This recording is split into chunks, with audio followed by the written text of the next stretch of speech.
This is an English-only version of a talk given on December 2nd, 2016, with Spanish translation.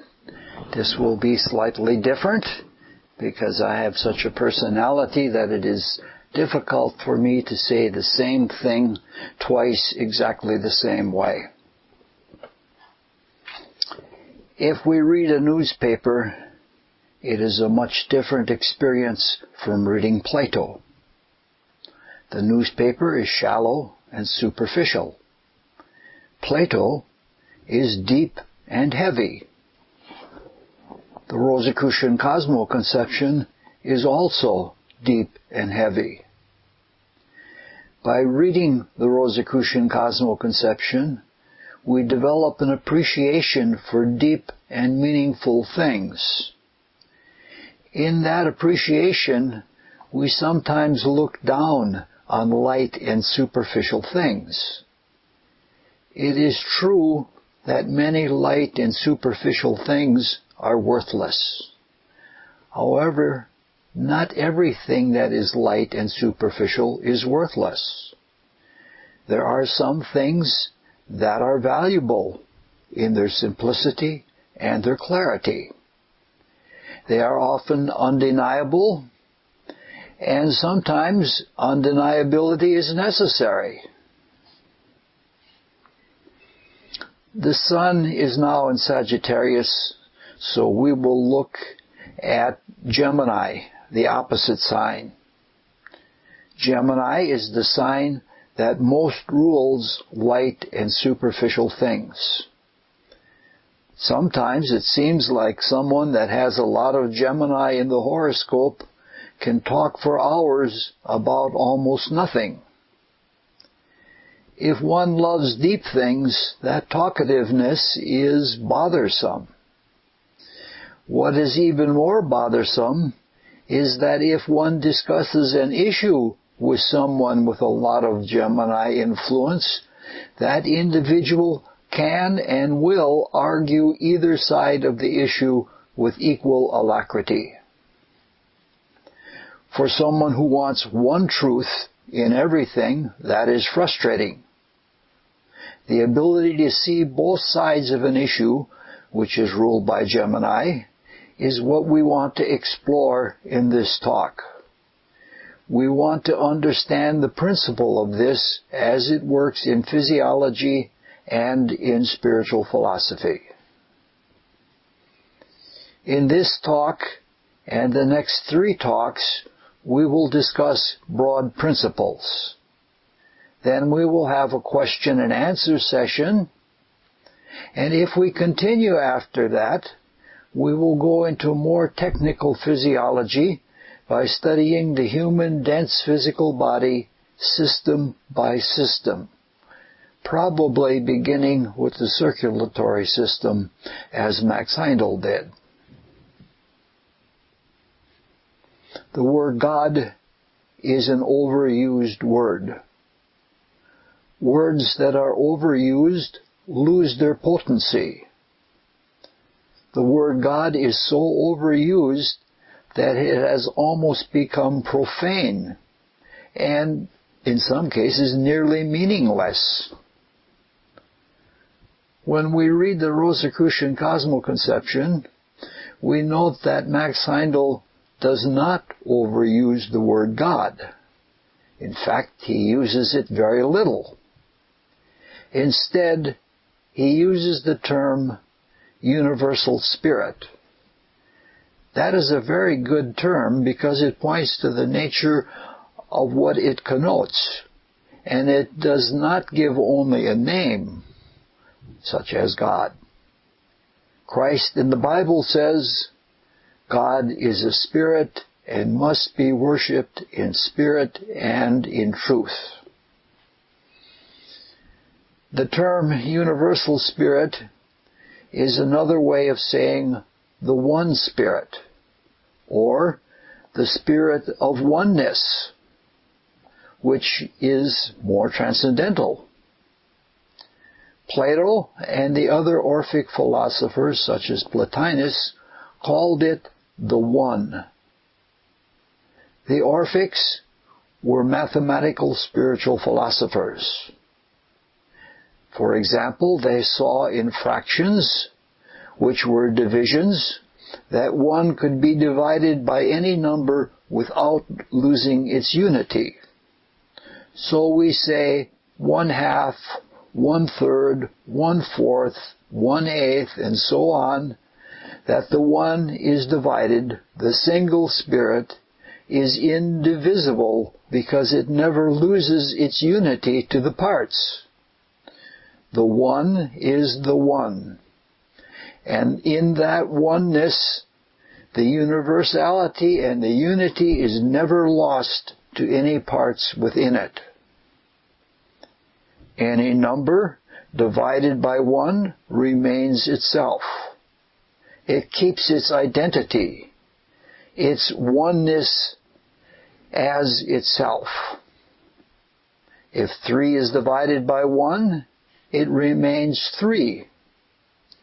This implies that there is a whole, a one, that has 3 parts. The Orphics, like Plato, realized that 1 is a special number. It was the special number of all numbers. It was the source of all numbers. It was beyond all numbers. However, if we have only 1, nothing gets done. 1 is content in itself. However, the universal spirit, the one, is creative, is generous, is inquiring. So in order to create and to share and to inquire, it divides within itself. It inquires into the potential within. It shares with the spirits within. And it creates out of the potential within. This means it divides itself within itself, and it does it without losing its unity, without losing its oneness. Obviously, there is an honest and open division between the known and the unknown, between the actual and the potential. Now, we are back to the simplest things, the simplicity ruled by Gemini. In mathematics, the simplest division is division by 2. The simplest division in objects is one thing divided in 2.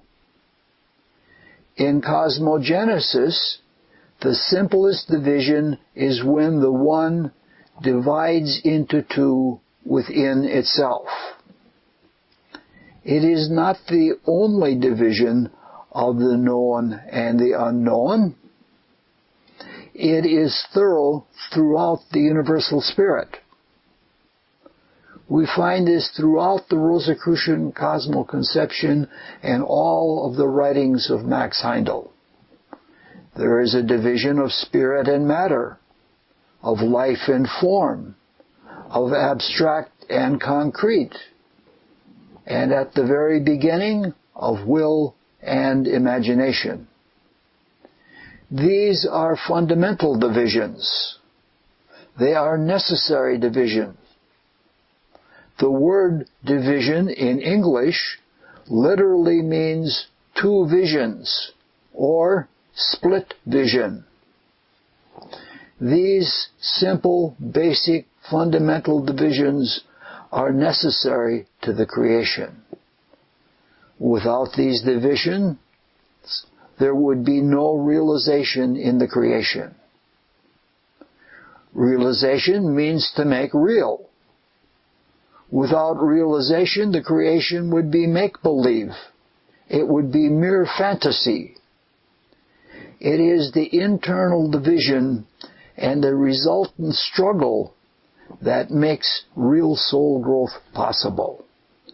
This is true in both the microcosm and the macrocosm. We want to look at it in the microcosm of the human dense physical body. In physiology, division is seen in terms of polarity. In polarity, opposite poles are necessary to each other. They are necessary to each other to accomplish things, to get things done. One example of polarity is ionization. Positive and negative ions interact to do things. When we studied the absorption of water in the large intestine, we noticed that it was done in part due to an ion pump that relied on ion polarization. Ionization is not the example we are looking for because it resonates more to Uranus and Aquarius than it does to Mercury and Gemini. However, there is one aspect of it that illustrates the principle we are studying. If we take a magnet, a simple bar magnet, we have an example of polarization. At one end of the bar, it is polarized positive, and at the other end, negative.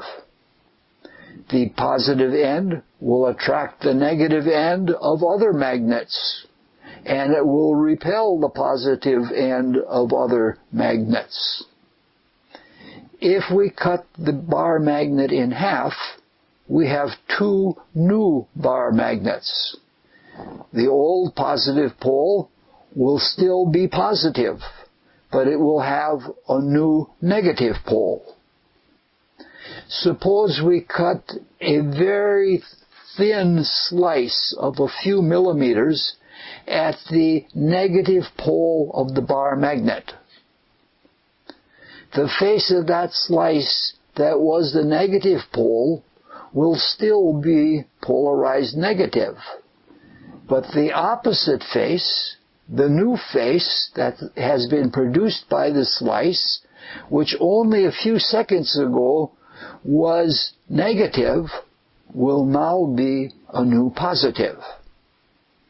That is the nature of polarization.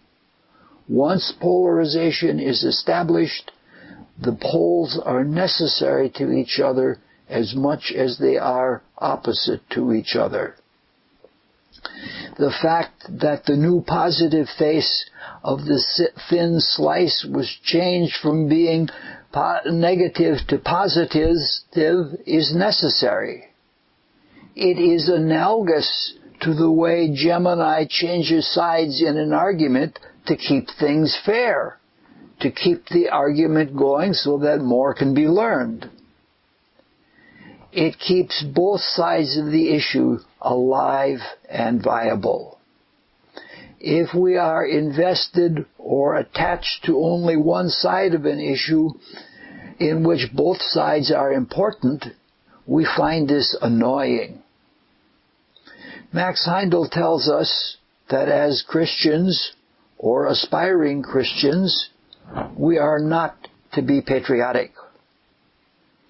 We may love our country, and we may be good citizens, but if we become patriots, we have enemies that we hate, and that is not Christian.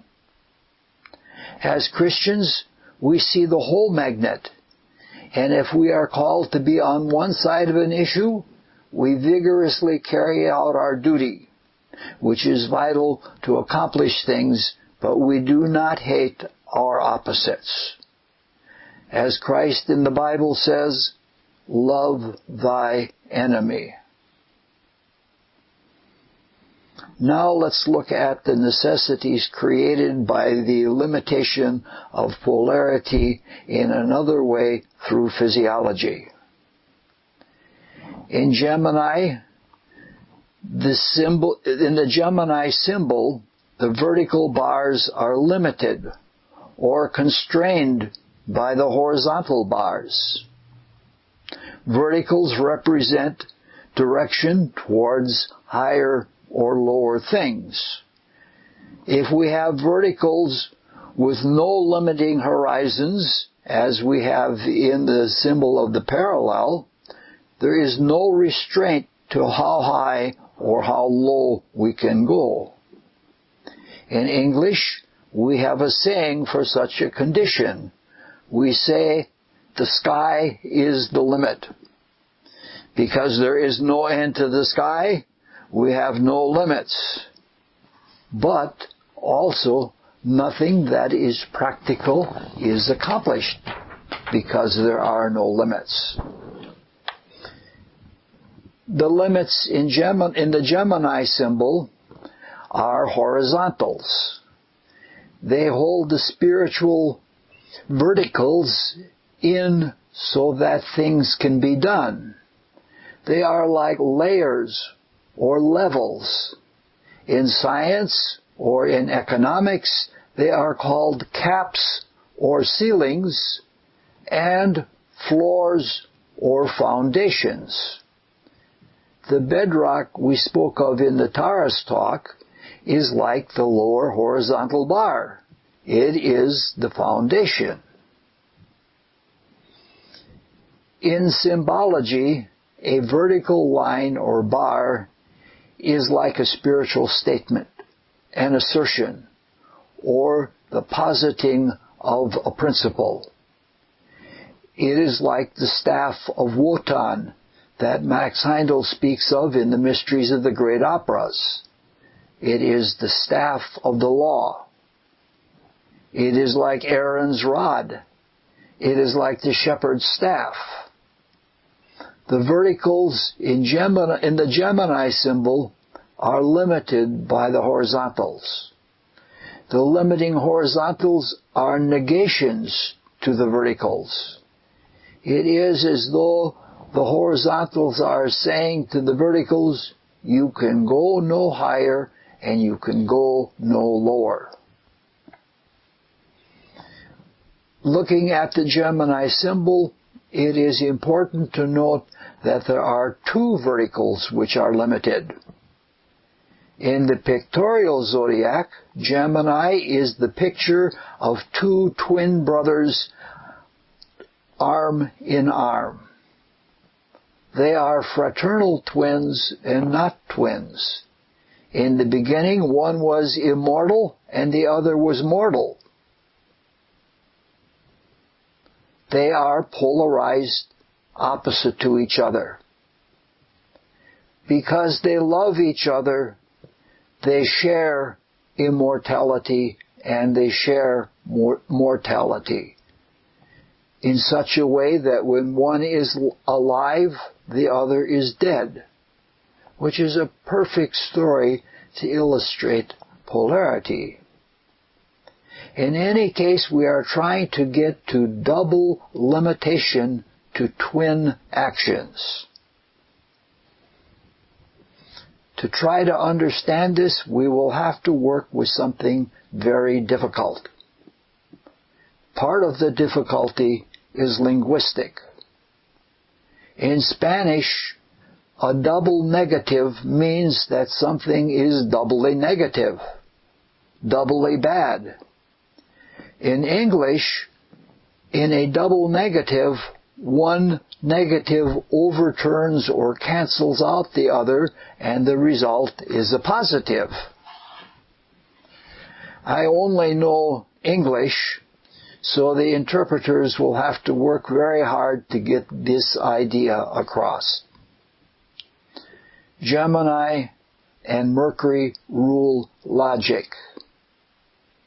There are philosophers, academic philosophers, who have delved very deeply into logic. That deepness or depth is ruled by Saturn. Saturn is a very cautious and careful planet. So these deep logicians are very careful about logic. They have some very careful things to say about truth. It is not enough for them to state that something is true. They say this because in unlimited possibility, something could be true and also something else at the same time. To be sure, they state truth in a very careful way. They say something like this: something is true if it is true and it is not true at the same time. You can see there's a limitation that it can't be anything else. I will repeat that. Something is true if it is true and it is not true at the same time. If we use another wording, we can say something is true if it is true and not untrue simultaneously. Now, in that definition of truth, we never use the word false, because if we use the word false, we would be introducing another concept, which is not true is not the same thing as false. Logicians, like Gemini, want things simple and clear. What else would you expect from Gemini?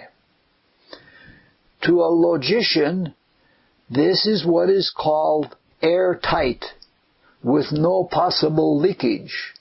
The air that is ruled by Gemini, which is an air sign. This definition of truth works into physiology in ways that are marvelous. It is manifest in every step that we take. We cannot walk without this logic. We all know that Mercury rules nerves as well as logic. In the human dense physical body, the nerves stimulate the muscles. Nerve stimulates muscle, or it releases the contraction of muscle. That's another Gemini double. The muscles are primarily protein, and they are ruled by Mars, because the muscles, we know from Max Heindel, are consolidations of desire. From this we can see that the muscles being stimulated by Mercury is a microcosm of the mind ruled by Mercury, stimulating action in the desire body, whose active motivation is ruled by Mars. When we take a step, a nervous impulse impels the muscles to move the leg forward. However, that is not all that is happening. The leg before the stimulation was not just hanging in the air limp, it was firmly placed. The reason it was firmly placed is because another set of muscles was holding it in place. Before the first set of muscles can move the leg forward, the other set must release it. This means one nervous impulse is releasing the leg from its current position at the same time and in harmony with another impulse that is moving it to a new position. So one impulse is saying, yes, I want to move. And the other is saying, not anything else is going to be true unless I give up my control. So we can see that the nerves work according to the most rigorous rules of logic. The working together of the two nervous impulses, which is like one twin dying and the other coming to life, is called coordination. This is what we are learning when we take our first awkward steps as infants. If one observes carefully, one can see which part of the coordination is incomplete when an infant takes a fall. Direct application of this knowledge is not so easy as with some of the other things we have studied. This principle applies to any voluntary motor skill we wish to develop. If we are learning to play a musical instrument, for example, it takes time to develop the two-sided neuromuscular coordination. If one is developing new muscles, it often takes longer than we expect. Sometimes new neuromuscular skill seems impossible at first, but by persistently trying to do it and practicing it, that seeming impossibility is overcome and it becomes easy. That is the value of Gemini repetition. Astrodiagnosis and healing is not easy. Suppose someone has Mars opposite Mercury. That could mean neuromuscular problems. But it could also mean other things, such as being rash, impetuous, and reckless. Since there are so many possibilities, astrologers often face this kind of dilemma, which is why astrodiagnosis should be united with medical diagnosis whenever possible. If it is determined that there are neuromuscular problems, that is something serious, which may be able to be overcome by herbs or massage or the invisible helpers being able to get into the body and change it. But most likely it'll probably not be easy to overcome. The invisible helpers may or may not be able to correct, but they give the best chance to heal if they know what they're working on. Indirect application of the Gemini principle we are looking at, is more favorable. In the opening hymn of the Rosicrucian Fellowship, we find the words, "With reason's torch we seek for truth." A little further on it says, "When reason's torch is thus applied in wisdom's quest, it is safest guide." This tells us that learning things of reason, as we're trying to do now, is of ultimate importance. Since we are all truth seekers, and since this Gemini principle applies to reason, it is to our advantage to apply it what we learn. Sometimes as truth seekers we discover something that appears to be true. In these cases it is wise to make certain that it is also not true, because it could very well be true and something else that is not what we are needing or what we are looking for. For the last few minutes, let's look very briefly at another aspect of Gemini polarity. Binary polarity, which means two poles, is manifest in cycles. Cycles of opposite states, such as night and day, or winter and summer. The opposite states are very different, and when we understand them, we can use them to advantage.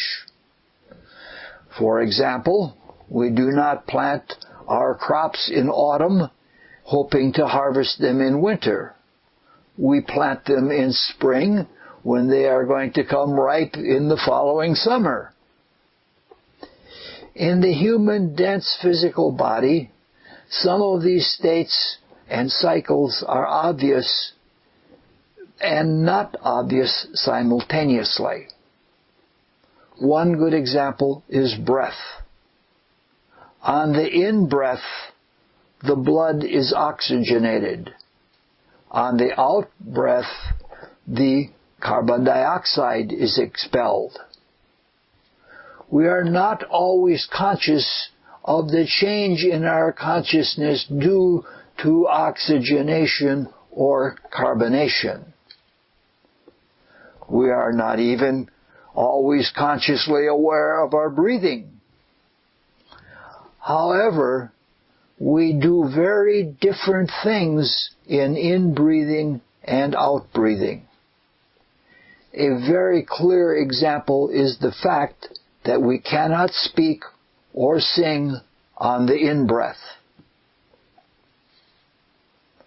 On the other hand, it is much more difficult to flex our muscles or to brace ourselves on the out-breath because the out-breath is a relaxing state.